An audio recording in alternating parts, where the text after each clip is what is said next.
Well, how would you like to get a wardrobe full of clothes for a fraction of the retail price? It sounds pretty good. Yeah, I'll take that. As more people look to cut their spending, the demand for pre-loved fashion is booming. Sunrise consumer correspondent and fashionista himself, Sean thank you. Story. Look, buying second-hand can save you up to 80%, but finding the best deals will require some digging. So here's what you need to know to get yourself dressed for shopping success.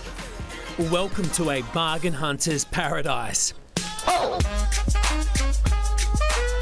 This is the U-Turn outlet, one of Western Sydney's biggest thrift stores, located in the suburb of Punchbowl.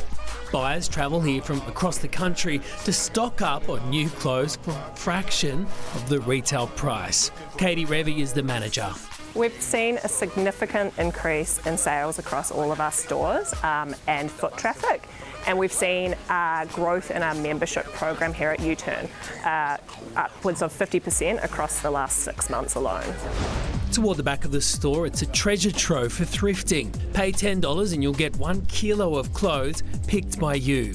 Katie says it's a major draw card for shoppers as the rising cost of living bites. I think there's an aspect of it being somewhat novel, but you can find some really, really amazing pieces in the mix there as well. Research from eBay shows pre-loved fashion has actually become mainstream over the past 2 years, with almost half of all Australians increasing their second-hand purchases. One of the biggest benefits is how much you can save. Depending on the seller, you can find clothes going for 80% below the original retail price. There's also the option to resell as a way of making money. But what if you're looking for luxury? We visited the Sleeveless Society in Sydney to see how buyers can save on designer pieces from high-end brands like Louis Vuitton and Chanel. Jamie Asselin is the owner. When we do our pricing, we price things at usually a third to a quarter of the retail value. It's very dependent on, of course, the item. So we look at the style, we look at the season, we look at the condition. Jamie also sells online, where she says there's huge demand. It just gives our shoppers the opportunity to buy the brands they love at a fraction of the retail price. But there are a few things to consider before buying second-hand.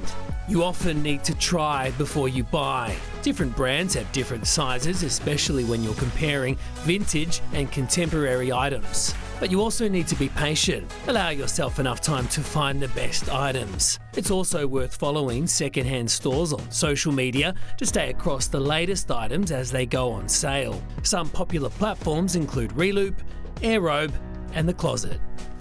Yeah, I think the circular economy now is big business. It's not just sort of buying those pre-loved clothes. It's also, we've seen renting clothes. It started with Glam Corner, which I think a lot of Channel 7 girls used for a while. Yeah. And then we've seen other services like The Vault. Yeah, I know. You are all over this. All across it. Love it. I told you he was a Sean, the fashionista. fashionista. Yeah, I can't keep up with you, Sean. See you soon.